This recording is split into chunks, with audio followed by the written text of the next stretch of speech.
Do you hate ads? I hate ads. You know what I love? Patreon.com/inkdependence, where patrons get access to a patron-only Discord, ad-free videos, and the joy of knowing they help support this channel. Hello folks, welcome to Inkdependence. It is now early March, and that means it's time to look back at February and some of the things that I got and some of the things I used and sort of give some second takes. So let's get rolling. Okay, first up, a total non-pen thing. This is called an Ono Roller, O-N-O, and I picked this up over at Crazy Allen's, and it is just a little fidgety thing. And this will keep Audrey from yelling at me during live streams because I'm just messing with my little purple stretchy deal, which is annoying, way more annoying than this. It makes noises and it's distracting, and this is just like, it's so smooth and like kind of just pleasing to move around. It's got a slightly soft feel to it, but it's like a little bit grippy. It's just kind of the perfect thing if you just like mindlessly need to twiddle with something. I haven't been into like fidget spinners or whatever, but this is good. Check out the Ono Rollers. It's like the small model. I kind of wish I'd gotten the bigger one, but I didn't know there were two different ones. I just went for orange, so that's the way it goes. But yeah, this, I'm going to be walking around the classroom probably with this, just doing this constantly because it is just very pleasing. All right, there you go. Ono Roller. First thing. Okay, now into some pen stuff. I've got some, at the beginning, we're going to talk about some non-fountain pen stuff, then we'll do some paper stuff and things like that, and we'll talk about fountain pens kind of at the end. So it's been a big month for non-fountain pens. Firstly, this one is something that Kara's Pen Co sent out to me. This is the Kara's Pen Co Modal in Ultim, which is a really cool material. Y'all know I like some Ultim. It's one of these like fancy high-performance plastics. It's got a very nice action here. It was a little bit stiff when I got it, but I've really kind of gotten used to it, and it's really nice. It's like full Ultim except for the clip, which is very cool. And I have a gel refill in here, just kind of a regular black one. Oh, nope, I put a blue refill in there just because, I don't know, I like blue. So yeah, working really nice. I also picked up at the pen show, and this is technically for next month, but I'll show you now. I got the pocket version of this pen, which is in tumbled aluminum, and it uses the ballpoint refills instead of the gel refills, and it's very small, and it's got a nice weight to it. It does have a little bit, maybe you can hear that a little bit. It's got a little bit of a rattle in there. I'm not really sure where it's from. It might be from the tipping. I'm not really sure, but if you hold it in the wrong place, it does have a little bit of tip wiggle, and it kind of like tick, tick, ticks as you write. But if you just twist it a little bit, it doesn't do that. So I think I might need to fiddle with it or something like that. But this is brand new and very cool. Actually, I think this has the best action of any of these that I've tried. It's just like, it's just loose enough to be very quick and fidgety, but not as quiet as this. So yeah, Kara's Pen Co doing cool stuff with this modal version. Next up, this is the Icefall. The Icefall I think will be available for just the end of this month here in March, and then it'll be gone forever. So if you want to get this Icefall from Tactile Turn, this is one they sent out for me to show y'all. I love these Tactile Turns.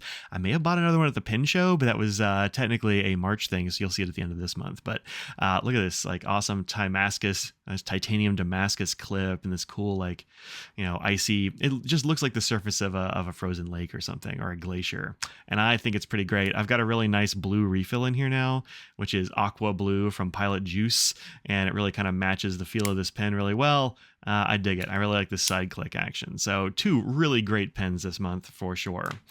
Next up, Retro 51s. I've been carrying a couple of these this month. This is the one I picked out for February because it's the Love stamp one, the USPS Love stamp. This nice little heart on the finial. You got the stamp on there, the Forever USA. Of course, it's a tornado, so you twist it here to extend the point. Just kind of a very nice little seasonal one that I was carrying for February.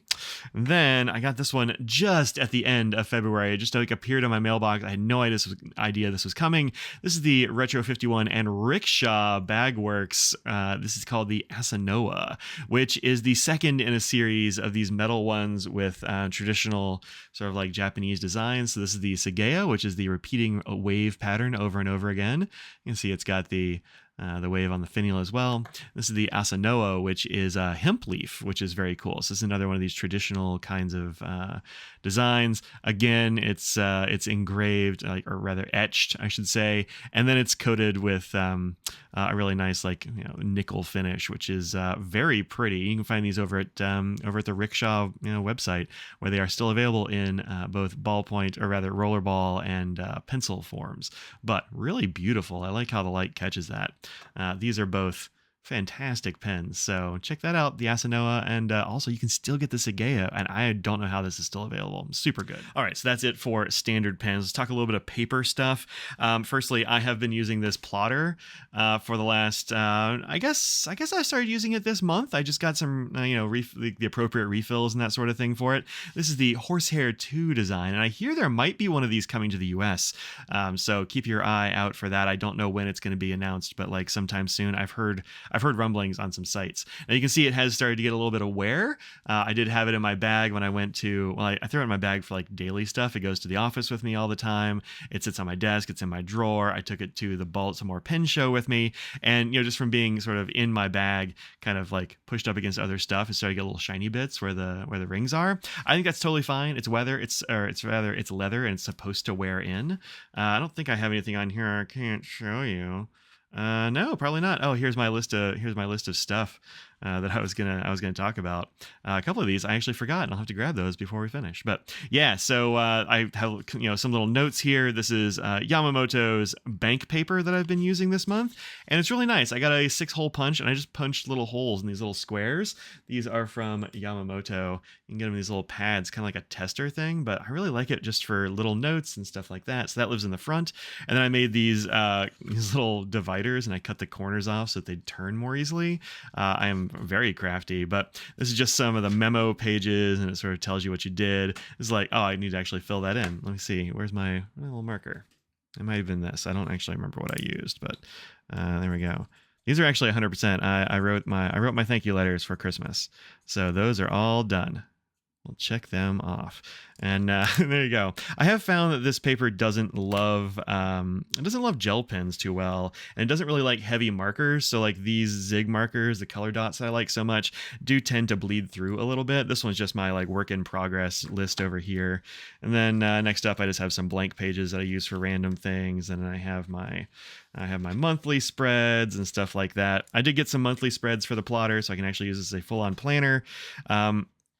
So this is just like a few months out. I've been sort of like filling it out. So this is August. This is what this looks like. I do wish it had the month somewhere. It just has an 8 instead of saying August in big letters, but it's not such a big deal. I just put a little like page tab on the one I'm using, and that helps me find the right one. And then these here are just to find, stuff that I've got going on. This is the weekly spread here. So like daylight savings time starts Saturday. Ugh, gross. And then, all this sort of jazz here. So it's going pretty well. I've been kind of using it as a to-do and that sort of jazz, and it's been working well. So yeah, pretty good. I'm liking the plotter right now. I think it is pretty good. Now I've been using this more because I finished one of my favorite things ever, and that is these. I am out of these. Wright did not come to the Baltimore Pen Show, even though they're a Baltimore company. I was really hoping they would show up, although they don't usually, so I don't know why I hoped that, but I did. I love the Wright Weekly Planner. This is just kind of great. Can I show all this stuff? I should have checked this before. Yeah, I can show all this stuff. So this is what the weekly planner looks like, and you can see I like skipped some time in there when I was gone to BWIPs because I wanted to have this like, I wanted to stretch it. I like to stretch it. This is a 60-week calendar, so it's a little bit more than a year, and I started it on for the just after the Atlanta Pen Show in 2022. So it actually lasted quite a while, which is fine because I don't use it as much in the summer. I switch gears in the summer to something that is not as intense because I really love this and I want them to last. So I'm out of these, and I was trying to figure out, like, should I just buy another one and have it shipped, or should I just tough it out and see if I can use other methods? And I think right now I'm going to use other methods. I'll let you know at the end of the month how that's been going and whether I have stuck to it or not. But these Wright weekly planners are fantastic. They're great with fountain pens. They keep my life in order. Really like these. All right, more paper that I have finished. That's this. This is a Nebula Casual Note. This is the first Nebula Casual Note that I got. I bought this at a pen show. I want to say it was like Atlanta a couple of years ago.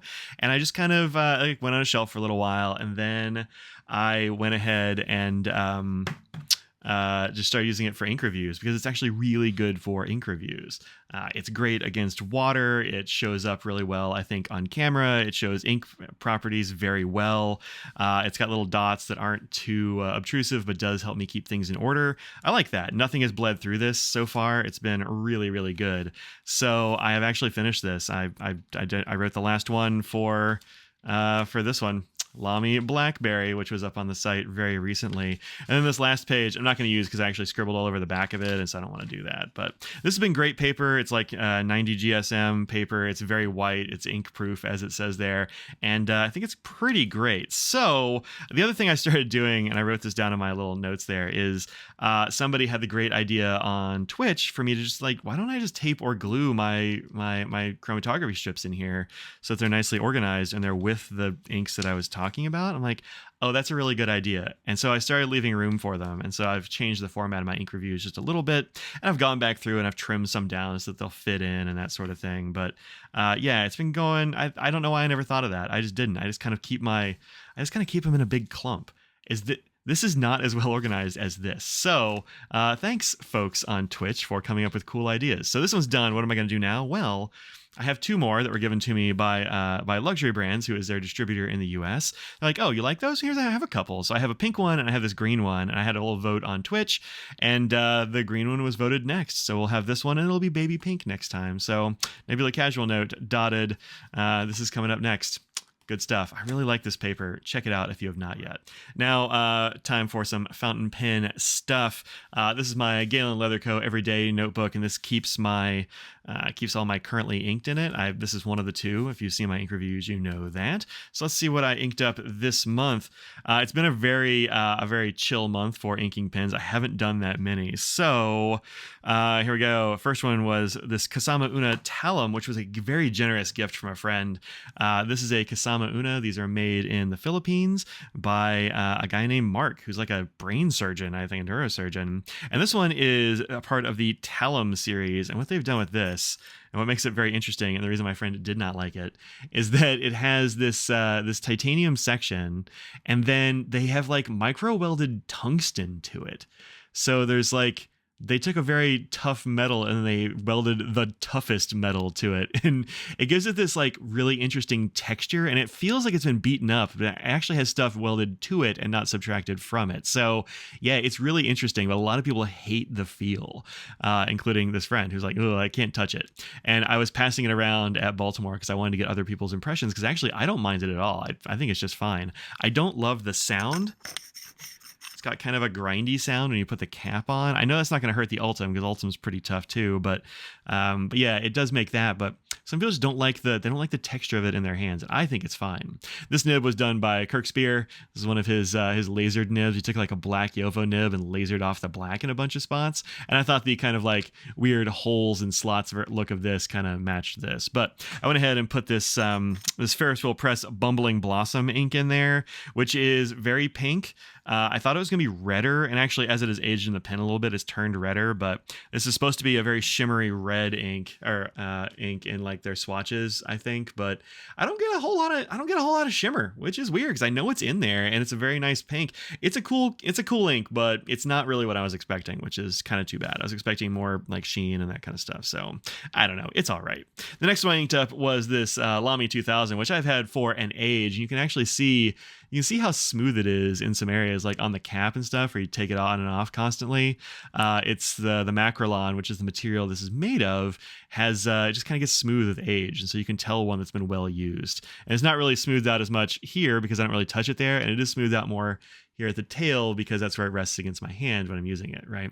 But I inked this up with Wizard's Pencil, which is a new ink that is kind of still forthcoming in most places in the US. I don't know if you can actually buy it in the US anywhere yet, but this is from Endless, which is not the pen company, but Endless, like the paper company and that sort of thing, which are designed and made in India. These are like hand blown bottles, and they're really interesting in that they're this odd shape, and so you can put it down on the little coaster thing they give you, and it just kind of like spins. I've been trying to get my cat to play with it, and she kind of hasn't yet. I want to get video of her doing that. We'll see how it goes. But yeah, really interesting, nice little ink bottle. There are 4 colors currently that are either out or are coming, and then you can flip this over. It's got a divot in it for when you want to fill the bottle, and it works really well. I think it's just it's interesting. I want to leave it out on my desk, but I also don't, because I don't want it to. I don't want the ink to degrade. So I don't know. I kind of wish it was an opaque bottle, perhaps. Maybe that's a thing they could look into, is an opaque bottle with maybe a differently colored cap or something.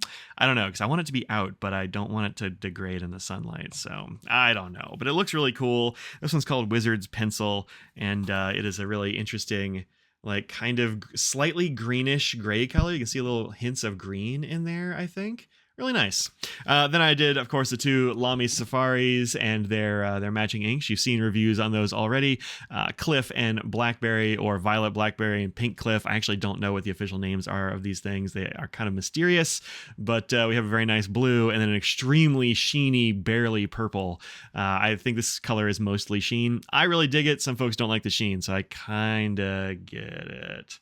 So there's that. Next up is this one. This is actually the last one that I inked up, and this is my TWSBI 580 ALR, which is this pen right here. This is a matte black right here, which I quite like. I think it's really good looking. I don't know why they didn't do black until now, right? But has matte black fittings all over the place. Matte black and chrome is pretty great. And I was sort of waffling about what ink to put in here, and then a friend sent me a sample of this Teranishi Guitar Antique Black, which is actually a super dark brown. I don't know if you can tell or not, but it's actually a super dark brown, which is interesting. And I'm like, yeah, that's got to go in there. And it's luscious and I love it. So that's all I inked up for February. I was very restrained. So there you go. All right, folks, I will see you next month with another one of these videos, and I will see you all over the channel and that sort of thing with live streams here on YouTube and on Twitch. Also, these videos go up on my Patreon, ad-free, for those of you who really hate ads but do want to give me a couple of bucks a month or whatever. And thank you to all my patrons for making this stuff possible, and thank you for watching. Hit that subscribe button if you have not. Like the video, leave a comment. That all that stuff tells YouTube that you like the content and they should show it to more people, and that helps me a little bit. So there you go. I will see you in another video soon, or you'll see me in a video very soon, and until then, peace out.